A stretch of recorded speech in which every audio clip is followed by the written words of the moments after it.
When you think about being an assistant, that is a job that requires a high level of recall at a high level of detail. It requires a lot of focus. So, surprise, surprise, I was terrible at that job, really bad at it. Sorry, Stuart, I was a bad assistant. But that was a really important moment for me to realize that like there's certain types of work that my brain is just not well suited for. There are other brains that are well suited for that work. And I hope that that is who Stuart's assistant is now.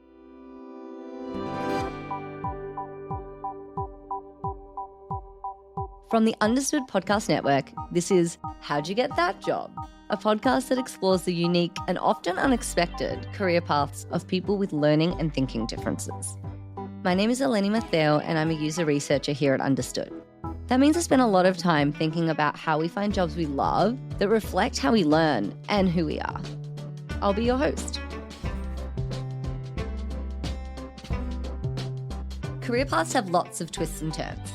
Our next guest knows that no experience is wasted. Phoebe Gavin was diagnosed with ADHD as a child. After high school, she enlisted in the military. Then she headed to New York City for college, where she became involved in an organization for veterans that changed her life.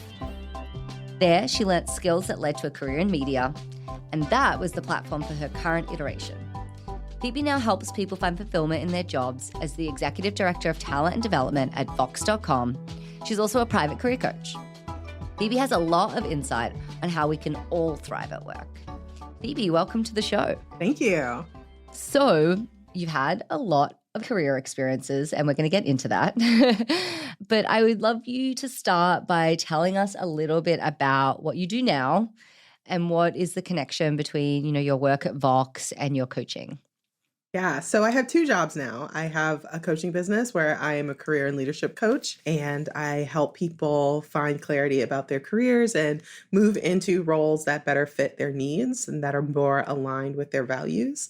And then I do very similar work at Vox, but within the Vox.com newsroom population, that is Vox.com. So really helping those folks thrive in the roles they have at Vox, helping them get clear about what it is that they want to do more broadly in their careers and how that can show up for them in their time at Vox, and then helping our leaders be leaders that are really exciting folks to work for, that are able to drive really great results and create a really great culture for the company overall. For your coaching business, do you work with a particular client base or like industry? Like who are the people that you're usually supporting? Yeah, I tend to attract a lot of the folks who are similar to me. So people who have a media background or a journalism background, a creative background tend to show up in my practice. I work with a lot of women of color as I'm a woman of color. So a lot of those folks tend to find me. But in terms of the problems that they're trying to solve, it's very much people who are trying to figure out what kind of career pivot they want to have, or people who have figured out what that is, but aren't sure how to turn that dream into a real plan that's actionable and has a high likelihood of success. And so those are the folks that I tend to work with in my coaching practice.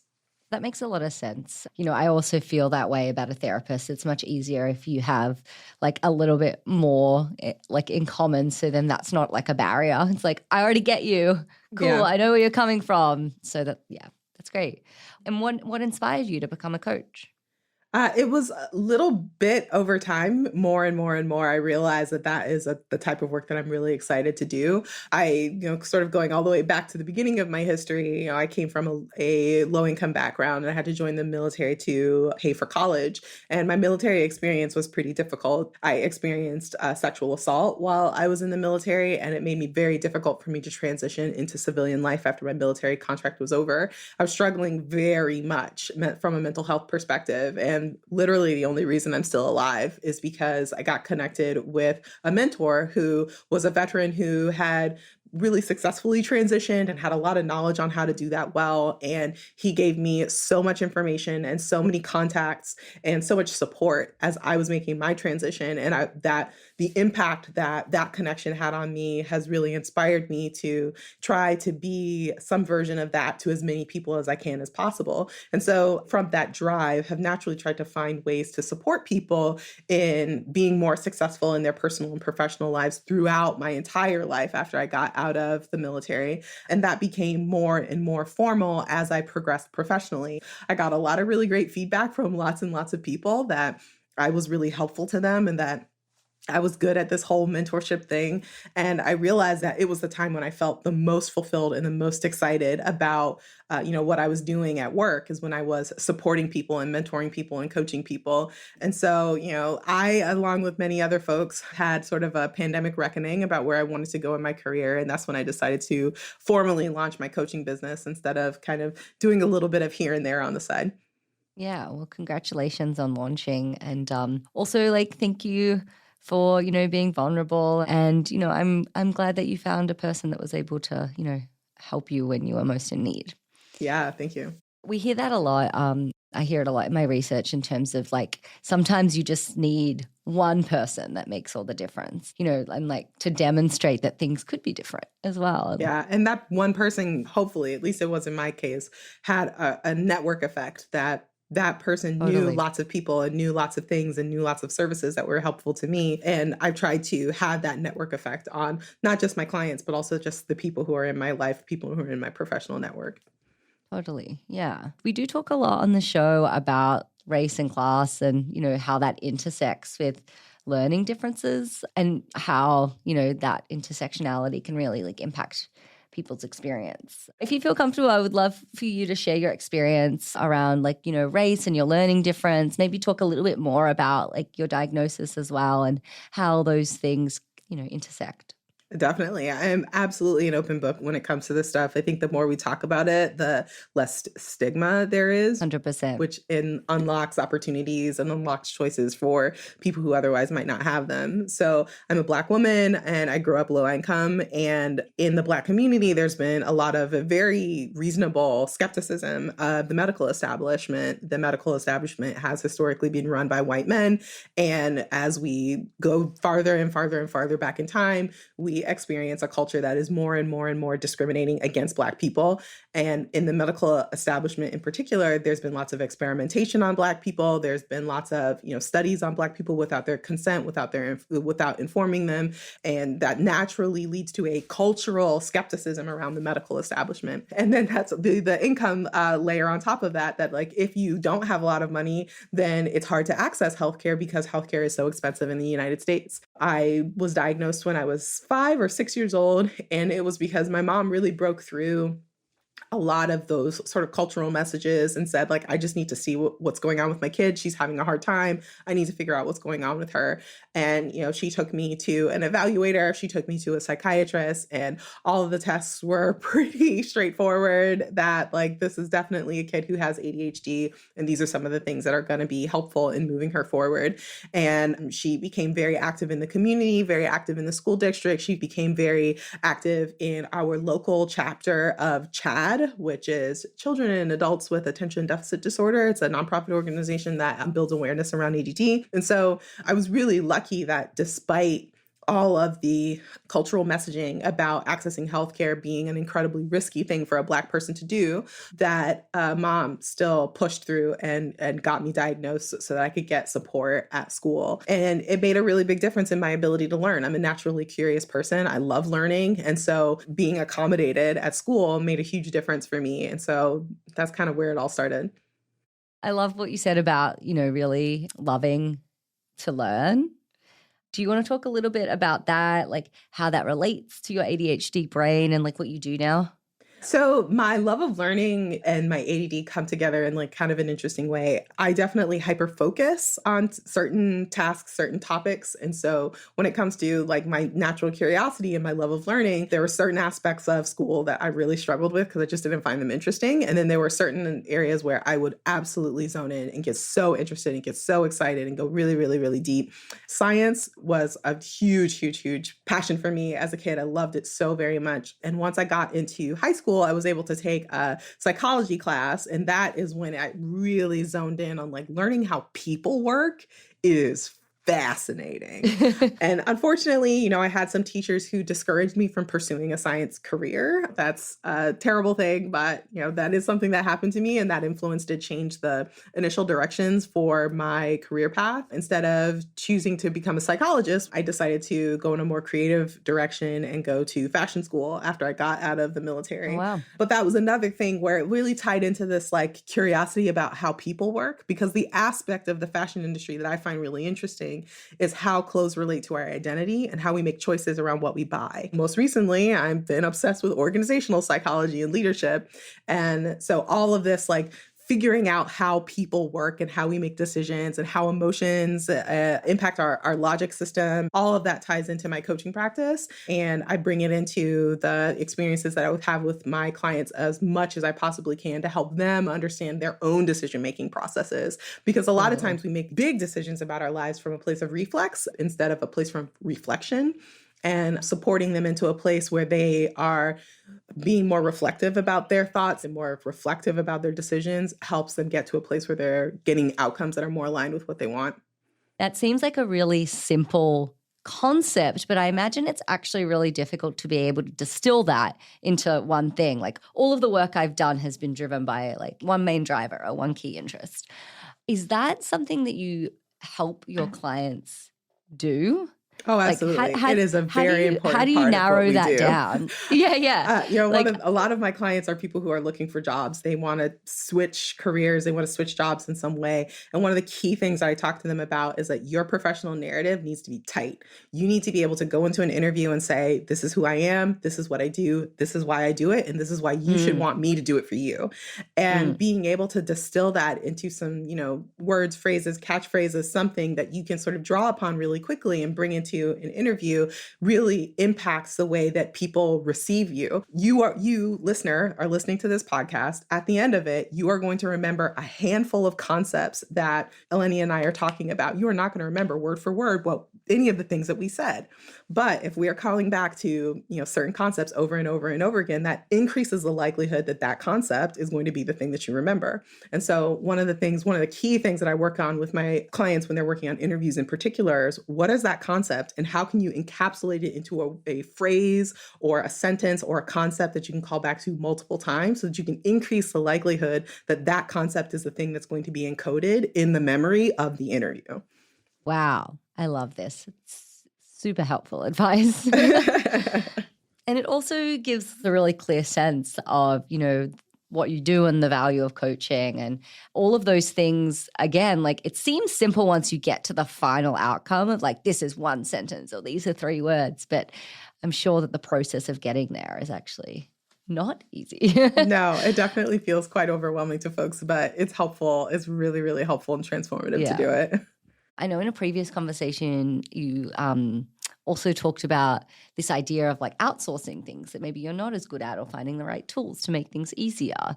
How did you figure that out? And like, do you have some examples of some things that you might like to share of things that you're not good at or things that you outsource or tools that you use?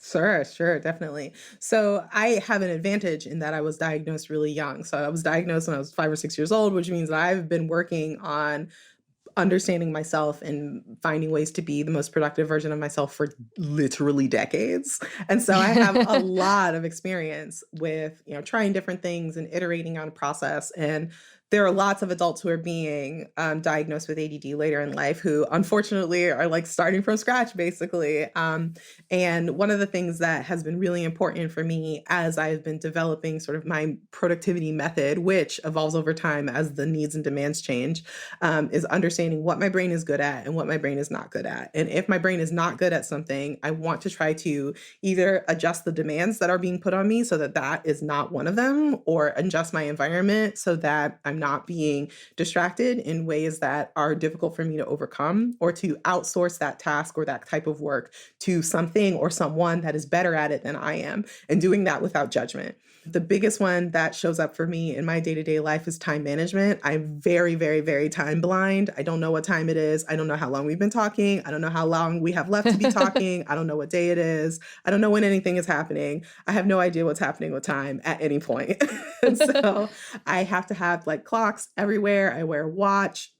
I have my Google Calendar up all the time. Anytime there is a demand that is tied to a particular time, I make sure that it's in my Google Calendar immediately with all of the details. I really focus on that. But another thing that is important with sort of my time blindness is understanding how long it takes to complete a task. That is something that I still struggle with, even though I have lots and lots of experience doing the sorts of tasks that I do on a regular basis. It's just really difficult for me to estimate. And so time blocking has been really important for me. I had difficulty from a logistical perspective making time blocking work until I found the tool that I'm using now, which is called Reclaim. And basically, when you put your tasks into it, you tell Reclaim how long you think it's going to take and when it needs to be done by. And because it has access to your calendar, it can break that task into chunks and put it in your calendar as like, okay, work on this for 30 minutes. And then you have a meeting for an hour, and then you have lunch, and then work on it for an hour. And it does that automatically. And if for whatever reason, I can't do that, I couldn't do it, or I didn't do it at this 30-minute one, it will reschedule that 30 minutes of work to another time in your schedule. And that has, I'm gonna go ahead and say it's cured me. I have been more productive in the last like 3 months than I have probably ever, because I don't have to do that mental work of like, okay, how long is this going to take? Do I have time for this? I think, okay, I have my prioritized list. I'm really good at prioritizing my list, but I'm not sure if I actually have time to do all of these things. I don't have to do any of that anymore. And so that has been like a really great one, where I'm outsourcing the time awareness. So it has been a game changer for me. Not sponsored, but hey, I will take their money if they want to give me some. It's amazing. Wow. That is amazing. And that solves like so many problems at once, right? Because like, with a lot of ADHD and like executive functioning challenges, like around planning and organization, like removing that barrier around actually figuring out like where this fits in your calendar, that's huge. Yeah. And the other thing that's really helpful with that is that I also tell it what size of chunks I'm comfortable with. And so I can say, okay, I know that this is a big project and I'm intimidated by it. But right now, Reclaim says I only have to work on it for 30 minutes. So I'm just going to work on it for 30 minutes and that's fine. And if I don't get it done, because I'm not going to, that's fine, because Reclaim got me covered. I only have to work on it for 30 minutes. It's going to schedule out the rest of the time so that it gets done. I find that to be really helpful when procrastination creeps up in response to overwhelm or intimidation. When you're having a difficult emotion in reaction to a task, you procrastinate as a coping mechanism to soothe the self in the short term. That has been really helpful when I want to self-soothe procrastination. Yeah, my partner has ADHD, and one of his biggest breakthroughs in therapy was realizing that the underlying emotion that was like driving his procrastination was actually like anxiety. Yeah. And, it's like so interesting to think about that. Like, yeah, often like behaviors have emotions attached to them. Oh, absolutely. It's like really like procrastination is like negative coping, Well, I don't like to say negative coping. I don't like to say negative generally, because I work with a lot of folks who are like, I can't get this job thing figured out because I'm procrastinating. And they beat themselves up for procrastinating, and then they feel worse. And so thinking about it, that is the cycle I'm familiar with. Yeah. So it's like, it's not a negative coping mechanism. It's a maladaptive coping mechanism. It's a coping mechanism that makes it harder for you to adapt in the long term. And so if we can make a different choice, if we can check into our emotions and say, the emotion that I am experiencing right now is intimidation. What can I do about this thing so that I'm no longer intimidated, so that I can unlock action? And having that be a thought process that gives you a little bit more grace, that like it is actually okay and natural and makes total sense that you're procrastinating right now because you're feeling really intense intimidation. That makes sense. Yeah. Yeah, and thank you for offering alternative language to use. So you mentioned, having your whole life to like try different things and iterate. I'm curious, what is the role of like failure and experimentation and trying new things in your life? Question. I was hoping you were going to give me an opportunity to talk about the time I almost got fired from a job that was really bad for me. We love to hear this. Yes. So when I was in college and I was studying in the fashion industry, I did a couple of internships at Diesel, the denim brand, and I was interning in their HR department, and I really enjoyed the work. There was lots of mentorship involved, and because I was had a lot to do with coordinating their broader internship program, and they really liked me. They thought I was great. They wanted to bring me on full time, and the entry level position in that HR department was assistant to the VP of HR.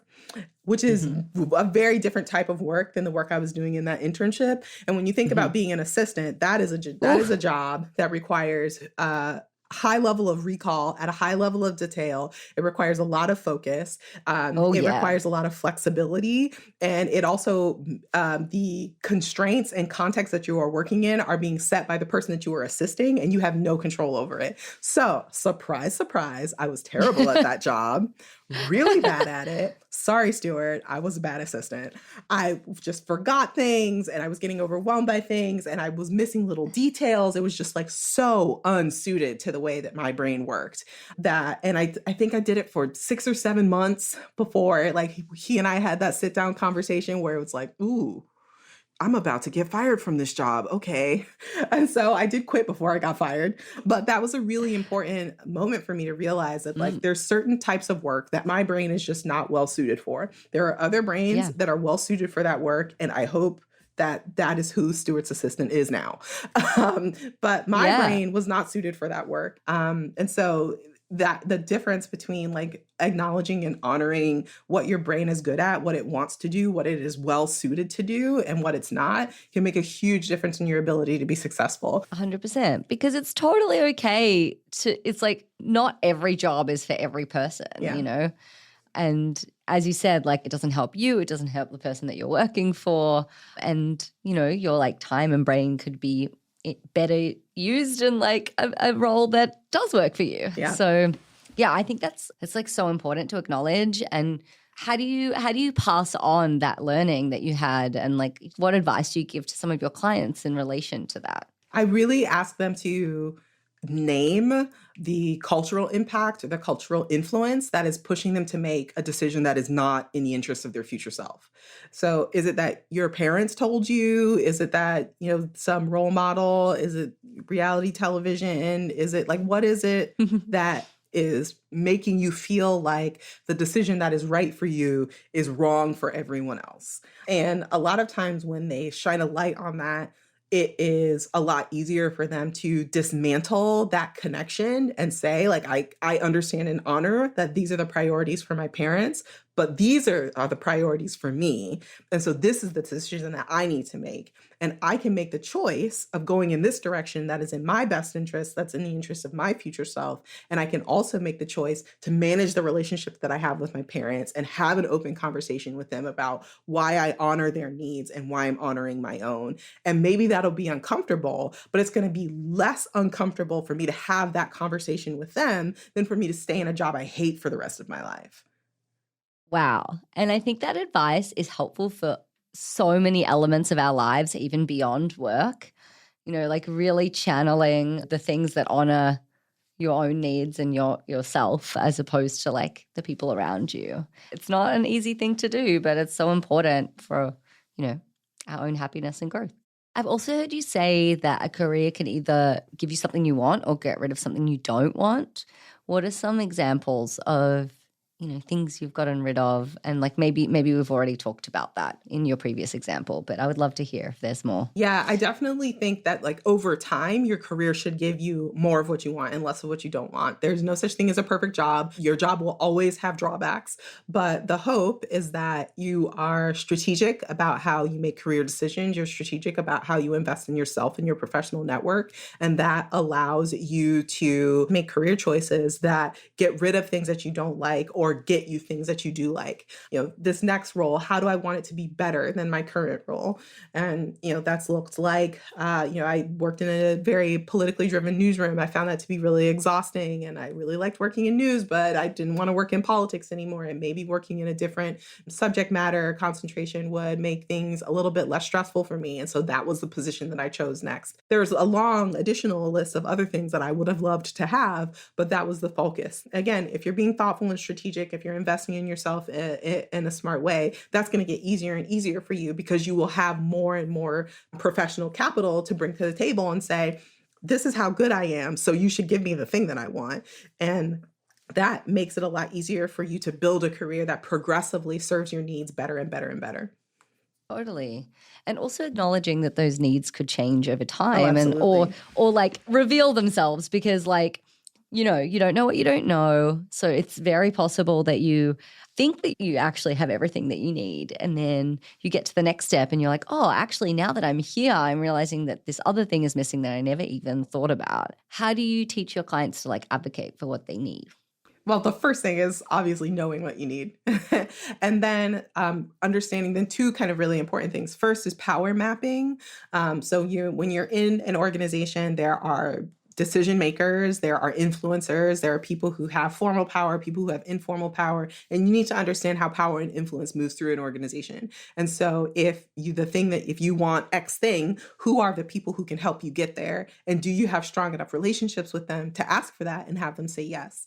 And so once you've sort of power mapped the organization and you understand these are the people who are going to be most important for me to get to the thing that I want, then it's really about understanding how to build social capital in a relationship, in a professional relationship, in a working relationship, in your professional network. And I think this is the area where my clients actually get the most sort of frustrated, intimidated, and anxious is the importance of a professional network, because everybody gets really icky about networking. It's oh, networking's gross. And it's a word that now has a gross connotation, but really it's about building relationships, and it's building relationships in a professional context versus in a personal or context, or a friendship context, or a romantic context. But it all works exactly the same way. We are humans relating to other humans. We just happen to be doing it, with our suits and ties on instead of in our flip-flops. I recently attended a researchers conference, and yeah, it was so interesting because there were so many people there that I was wow, they inspired me so much. I could learn so much from them. And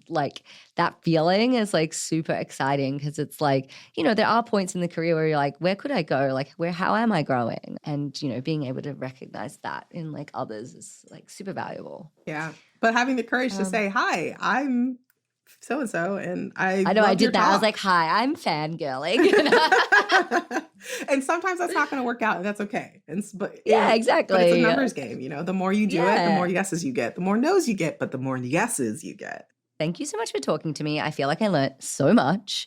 You've kind of already covered a lot of advice. Often we end with advice. I don't know if you want to share what is the most common thing that comes up, maybe more specifically around clients that also have learning and thinking differences, if there's anything in particular that you would suggest to them. Definitely. My number one recommendation is to get really curious about yourself.